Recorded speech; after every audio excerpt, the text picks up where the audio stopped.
Thack-A-Nory, Thack-A-Nory, Thack-A-Nory, Thack-A-Nory, Thack-A-Nory, Thack-A-Nory. So welcome to the third Thack-A-Nory. The explanation of why it's called Thack-A-Nory is in number 1, but obviously it's based on my name. And this particular episode is about composition. We've looked at how cameras work, how you can use them manually, and we've looked at depth of field and pinhole cameras, and we've said that we're going to start from the technical side and work towards the artistic. So we're struggling towards the artistic. Now, I don't pretend to be an artiste, darling, so we won't really go down the very arty route at all, or even the vaguely arty route. The plan here is to try and produce pictures that work. You can probably do a lot better than me. And in terms of video, getting our pictures so that they are transmittable. They may not be art, but they are transmittable. And that means that the exposure needs to be right, which we've already done. The focus needs to be right, which we've looked at. And the trick there is to zoom in, focus up and zoom out, because that produces a very narrow and testing depth of field. And then to shoot a sequence of pictures that tell a story. Now, at this point, we are running parallel with those people who take still pictures. All the theories we're going to do at the beginning of this talk are the same, but we will diverge. We're just about to say bye-bye to stills people and keep on going down the video route. But if you are interested in stills photography and you're still watching, this is worth watching to the end, because these basic theories do apply to everybody. Now, on a video camera and on quite a lot of stills cameras, you'll have a zoom control of some description. And on a video camera, there's a balance here, a toggle that goes back and forth that will zoom. And it's very tempting. You get your camera and you pan it and you tilt it and you zoom in and out and you just play with it. Stop it now. If you're doing video, I want you to think that 90% of what you shoot is a stills picture that has movement in it. The camera doesn't pan or tilt or zoom. You set it up, you set the framing up, you run to roll, you roll for 10 seconds, keeping the camera totally still, and then you stop. Movement we'll do later, but if you do what I've just said, you can get your pictures on air. So we need to therefore think about stills photography composition. And the first thing we're going to look at is the rule of thirds. So I've taken some still pictures here. I'm going to use stills for this because it was far easier to set up. And here is a still frame picture taken in the grounds of Belton House in Lincolnshire. And if we superimpose some lines, a third in from the left edge, a third in from the right edge, a third in from the bottom, and a third in from the top, we can see that the river runs more or less along the bottom third, and that those two trees are placed more or less on the left and right thirds, and that where those trees blossom, as it were, the biggest centre of them is where those thirds intersect. And the theory of thirds dates back thousands of years to Greek times, and the idea is that you put something of interest on a third, and if you really want to bring attention to it, you actually have that point of interest where the thirds cross. Well, you may have those guides in your viewfinder on a video camera, and I'm going to suggest to you that you turn that off here and now because it's just really irritating and in the way. And also, thirds has been around a very long time, but not everybody sticks to it and not everybody goes with it. Another theory is balance. So if we look at the same picture and we look at the bottom there, the picture is balanced in the river going across from one side to the other, but it's also balanced with those two trees. There's sort of an equal-ish content on either side. So it's not just one thing sticking out on one side or the other. Now that picture's not the best picture in the world, but it'll do. But it could be perhaps made more interesting by having some foreground. So when you see a picture, you might think thirds, you might think balance, you might come up with your own plan, but do think about, is there something in the foreground? So here's a foreground tree again. This would be better if it was in the summer. And that sort of works. Perhaps this second version is better. If we look now at this next picture, we can see that it has pretty much everything in it. It's got the rule of thirds. The river is disappearing off into the right-hand third, although thirds are not particularly strong in this picture. It has foreground, which, by the way, that branch has got a little bit of flash assist on it, which you can do far easier in stills than you can do in video, but you can, of course, light something in video. But it's also got a vanishing point. The water disappears down towards that right-hand third, and it draws your eye to that point in the picture. Now, vanishing points were very popular in the Renaissance in art, and if you want to see some maths behind it, then look up the Royal Institution Christmas Lectures. 1978, Professor Christopher Zeeman, I think it's the second one, might be the third, in Perspective and Infinity. That's, well, certainly the first part of that is well worth a look. The second part you'll need your maths brain on for. But it shows how lines drawing to a vanishing point in a picture draw the eye into that point of interest.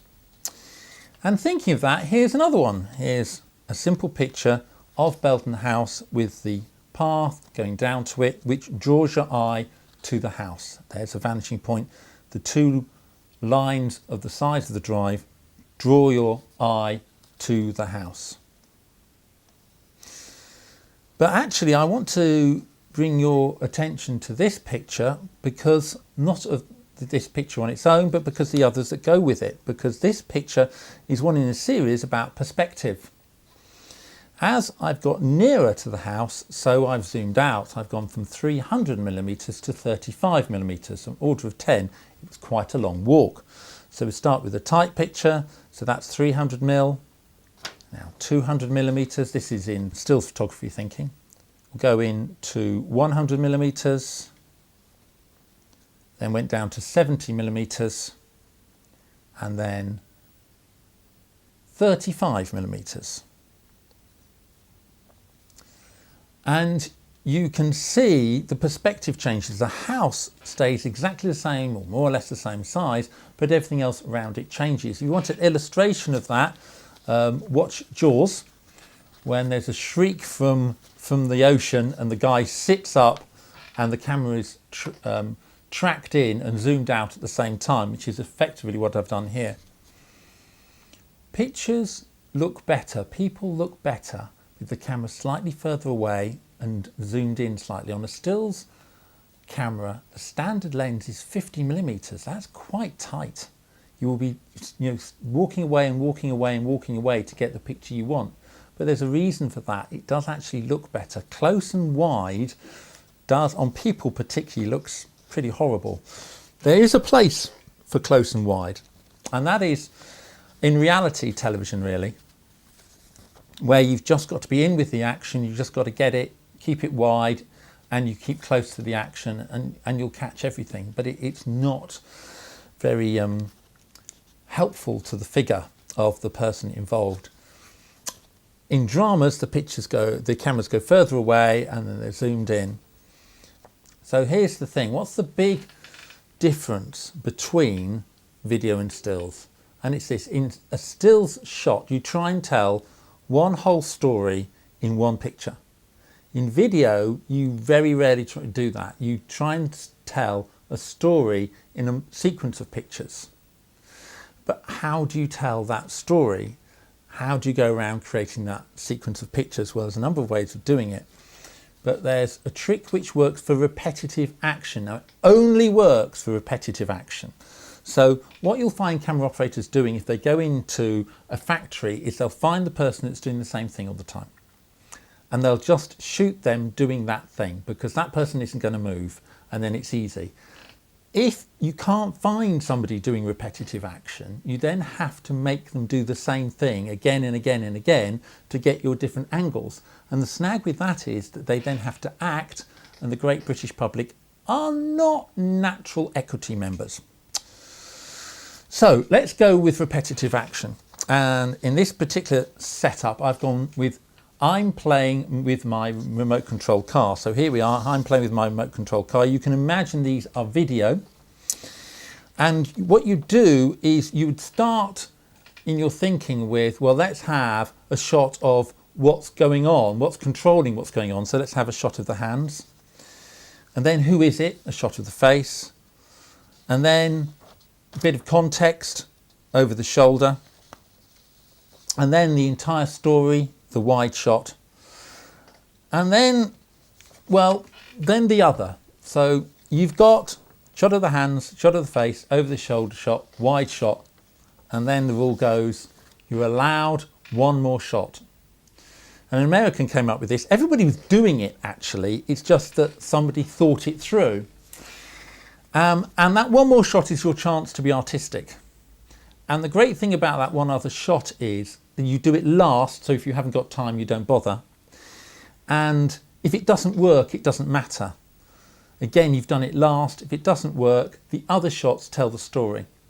And you hold those angles. The still pictures I've given you here are a good illustration, because a video equivalent would just be a frame that didn't move with the action happening inside that frame. There's something I want you to notice about this sequence of pictures. They're all shot from one side, either in line with me or on my right-hand side, camera left. Stick to that when you shoot a sequence. Always stick to one side of the room, one side of the person. To get that wrong is called crossing the line. It's a complete nightmare. We will do that another time. But in the short term, just stick to one side of the room, stick to one side of the action. Stick to one side of a 180-degree line, and your pictures will cut. If you were in a situation where you didn't have repetitive action, you would have to think. And what you need to do there is make sure that if anything leaves frame on one side, it comes in on the other. And to make sure that things do leave frame. If somebody's walking through a room, let them leave frame before you then come to their interview. If you don't let things leave frame, and it's very tempting not to, you'll end up in all sorts of trouble. Follow the car, let it leave frame. Follow the football player, let them leave frame, and so on.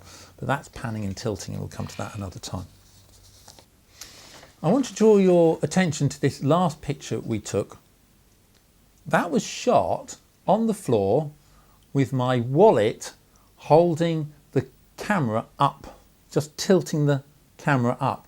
And that actually is my mobile phone as well as my wallet. That trick works for video cameras as well. Sticking the wallet underneath here with the camera off the tripod, because you can never get most tripods low enough. But this picture is designed to make you think. Around any object, there are 360 degrees potential opportunities there for taking that picture. This is particularly true of stills, actually. So if you're looking at an object, look round it if you've got the time, 360 degrees. But what's true in one plane is also true in another. There's 360 degrees over the top and underneath. Now, of course, most of those degrees aren't available to us because the ground gets in the way, and it's very difficult to get a high shot. But because people don't look at things normally from very high or very low, those shots are always interesting. If you shoot low or high and give the pictures to somebody else to edit, they will use those shots. On its own, it's not so good, but in amongst everything else, and this again is where video separates from stills, get a low shot. If you can get a high, that's great, but they're quite tricky to get hold of. On big outside broadcasts, you'll see a lot of cranes are used to get high and look down, but you're on your own, you've got a tripod and a camera, unless there's some vantage point, you won't get that. But you can get low look up. So get that low look up shot.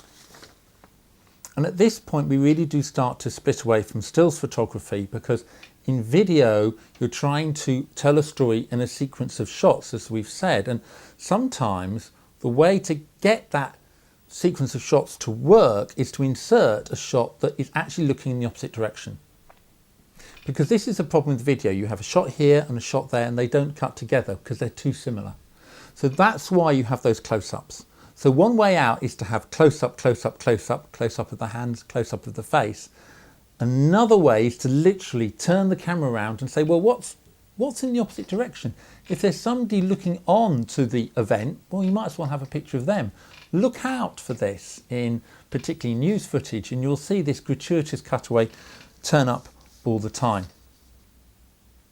And so that's it for now. We're going to move on in our next sequence, and we're going to look at video only things. We're going to look at crossing the line in more detail. We're going to look at multi-camera, looking room, and how you actually use that zoom control thing called pivot points and tracking and zooming.